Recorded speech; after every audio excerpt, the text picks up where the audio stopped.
Hey, what's going on, YouTube? It's the Lil Dawg here. I am in Reno, Nevada, the location of my home terminal. Heading to Hermiston, Oregon tomorrow, so if anyone's going to be out that way, feel free to hit me up, and maybe you'll see me at the Stanfield Pilot, because it's a 600-mile run from here to there, and that's my plan, is to shut down up there. But like I said, this is not a vlog, so first things first, let me say a big thank you to Indiana Jack and to everyone else that has subscribed to my channel through him and also through Thor. And if you're not subscribed to their channels, you need to go ahead and do so. You can find Indiana Jack and Thor right here on YouTube. Search Night Transportation, and I'll also put links to their channels in the description of this video. The first question that I'm going to answer was from Steve in Minneapolis. Thank you, Steve, for sending your question. And his question was how to, basically it was kind of like truck stop etiquette, how to stay safe, or to make sure you're doing some of the right things. And I mean, there's a lot of things to know about a truck stop, so I can't cover everything. But what I'm going to point out is most of the pet peeves, I should say, of myself and other drivers that I talk to. Now, the number one pet peeve that you will hear at a truck stop is, drum roll, you experienced drivers know exactly what I'm talking about. Even you guys that are just going out with a trainer know about, and that is the guy parking in the fuel island. And what we mean by that is after you fuel your truck or you get DEF or whatever it is, you pull forward, and you have maybe about 4 or 5 minutes to run inside, grab your coffee, use the bathroom, come back out and move your truck, because the guy behind you is ready to go. So you're blocking him in, because more than likely there's another truck already behind him, and it's a pain in the ass to back out at most of the truck stops, the fuel islands, because they get pretty jammed. So what I would tell you is if you need to get your fuel, and if you plan on spending more than 5 minutes inside the building, just go back around and find a parking place and then go in, and make it your 30-minute break. Plan it around that to where you get your fuel and then take your 30-minute break. That way you can go inside. You can shower if you need to, get your coffee, get food, whatever it is that you need to do inside the truck stop, do it then. Don't park in the fuel island. Most guys, we are on a schedule, and 10 minutes can make or break your day. So remember, don't park in the fuel island. Another one that I would say is a way to keep your truck safe is don't be afraid to walk. You will notice that most drivers will want to park as close as they can to the truck stop itself, to the building. And that is a good way to get yourself in a predicament to where you're getting your bumper ripped off, or someone's putting their trailer through the side of your sleeper, or something like that. Park a little further away. Don't park way out where it's dark and everything, and when you leave your truck unattended that you feel like someone could break into it. But don't be afraid to walk. Don't be lazy. It's good to stretch your legs anyway. You've been sitting on your ass all day. Get out and stretch your legs. Take a little walk. Another one is know what you're doing before you go into the truck stop. Don't go in to get a scale ticket and not know your trailer number or your trip number or your license plate number or whatever it is. Have a plan before you go in there. Just like you plan your day, plan going into the truck stop. Make it to where everything you do in your 14-hour day is efficient, because that's how you're going to make the most money out here. You don't want to waste time going in the truck stop and then having to walk the whole way back out to your truck because you didn't write down your mileage, or whatever the case may be. So try to be efficient. Okay, now this is one of my biggest pet peeves, and it involves safety along with personal hygiene and other things. But flip-flops are not meant to be used as work attire. What I'm trying to say is driving in flip-flops is extremely dangerous.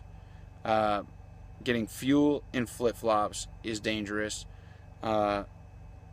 Anything besides going to the beach or hanging out with your family is dangerous.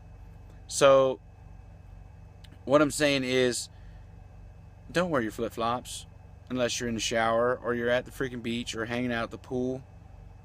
When you're working, don't wear the flip-flops.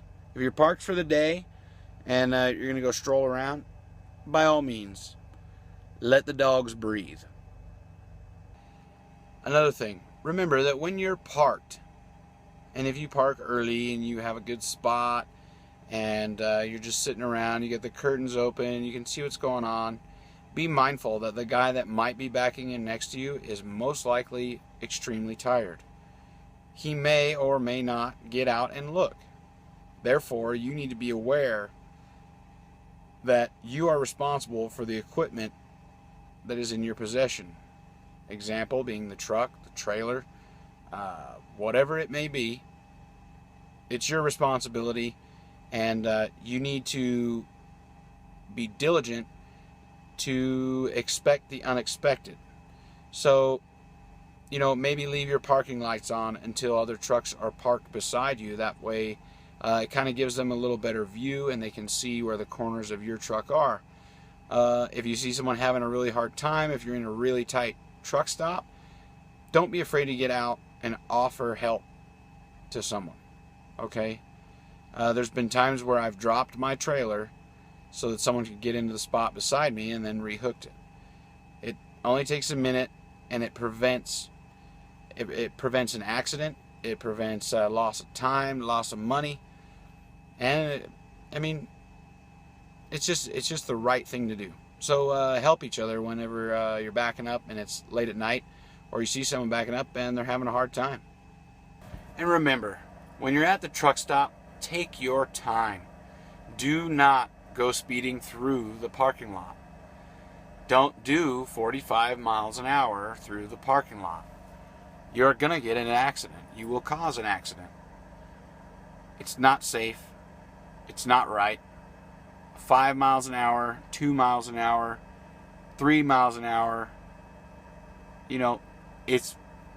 Trust me, you will save yourself time by taking your time. So we're over here getting loaded, as you might have seen on the Facebook post earlier. But about to start loading us, headed for Sumner, Washington, getting home. And there goes home skillet, jumping on his forklift, about to start loading our trailer. Fire that thing up, bro. Hammer down. Gotta get out of here. So yeah, we're down in Salinas, California, near Monterey, the Monterey Peninsula. And yeah, so there you go. So anyways, the video you just saw was basically tips and clips, is I guess what we'll call it. But it was me giving some truck stop tips, but also clips that got lost throughout the week. And so hopefully I can keep this going, and that way you guys can see some more stuff. And at the end of this, I'll include another clip that didn't quite make the cut, but we'll show it to you anyway. So, but yeah, you saw us getting loaded going from Salinas, California, coming up here to Sumner, Washington. That's where I'm at right now. I'm on my way home. As soon as we get unloaded anyways. We are at Costco, as you can see the trailer behind me. But, yep. So, until next week, guys, send your questions to littledawgrollin@gmail.com or post them in the comments section of this video, and I'll make sure I get back to you. If you have an idea for a video, please share it with me. I would greatly appreciate it. Take care. Till next time, go hard or go homeless.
What'd you get, Isabel?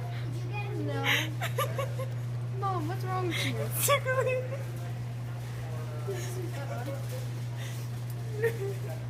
What are you doing, guys?